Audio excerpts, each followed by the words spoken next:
பெருமக்களே, நான் வந்திருக்கக்கூடிய இந்த இடத்துக்கு பேரும் மஸ்ஜித் ஆயிஷா என்று சொல்லப்படும், மஸ்ஜித் தனீம் என்று சொல்லப்படும்.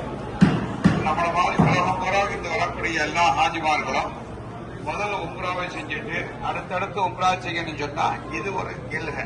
இங்க வந்து நியத்து வச்சுட்டு தான் அடுத்த உம்ரா போகணும். பெருமானார் ரசூலுல்லாஹி ஸல்லல்லாஹு அன்பு மனைவி ஹதரத் அன்னி ஆயிஷா சித்திகா நாயகி அவர்கள் இந்த இடத்துல இருந்து உம்ராவுக்கு யாராம் கட்டிய காரணத்தினாலே இந்த இடத்துக்கு பேரு மஸ்ஜித் ஆயிஷா என்று சொல்லப்படும். வரலாற்று பூர்வமாக முக்கியமான இன்னொரு செய்தி என்னவென்று சொன்னால், பெருமானார் ரசூலுல்லாஹி ஸல்லல்லாஹு அலைஹி அன்பு தோழர் ஹதரத் ஹுபைப் ரலியல்லாஹு தஆலா என்று சொல்லப்படக்கூடிய சஹாபி, பெருமானாருக்கு பிரியமான சஹாபி, இஸ்லாத்தை ஏற்றுக்கொண்ட ஒரே காரணத்திற்காக வேண்டி இந்த பகுதியில் இருக்கக்கூடிய குறைஷி குஃபார்கள் ஹதரத் ஹுபைப் ரலியல்லாஹு தஆலா அவர்களை தூக்கு மேடையிலே ஏற்றி வைத்திருக்கின்றார்கள். இன்னும் சில நிமிடத்திலே ஷஹீதாக்கப்பட இருக்கின்றார்கள். ஹதரத் ஹுபைப் ரலியல்லாஹு தஆலா இடத்தில் கேட்கின்றார்கள், உங்களுக்கு என்ன வேணும்? உங்களுக்கு பொருளாதார வசதி வேணுமா, இல்ல மக்காவில் இருக்கக்கூடிய அழகான பெண்ணு வேணுமா? எது வேண்டுமெனாலும் கேளுங்கள், நாங்கள் தருகின்றோம், இஸ்லாத்தை விடுங்கன்னு சொன்னாங்க.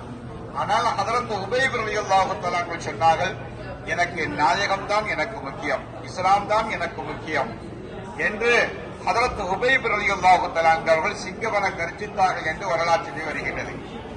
அப்போ உங்களுடைய கடைசி ஆசை என்னவென்று கேட்டார்கள் குறைஷி குஃபார்கள்.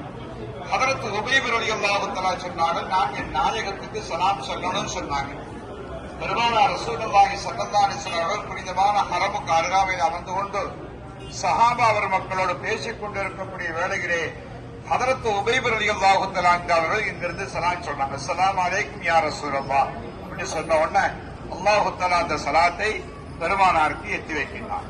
பெருமானார் ஸல்லல்லாஹு அலைஹி வஸல்லம் இந்த சலாத்தை கேட்டவுடன் வ அலைக்கும் ஸலாம் யா ஹுபைப், ஹுபைபே உங்கள் மீது பதில் சலாம் உண்டாகட்டும் என்று ஹதரத் பெருமானார் ரசூலுல்லாஹி ஸல்லல்லாஹு அலைஹி வஸல்லம் சொன்னார்கள். அல்லாஹ் சுப்ஹானஹு வ தஆலா அந்த பதில் சலாத்தை பெருமானாருக்கு எத்தி வைக்கின்றார். கூடியிருந்த சஹாபா பெருமக்களுக்கு பெருமானார் சொல்லுகின்றார்கள், நம்முடைய அன்பு தோழர்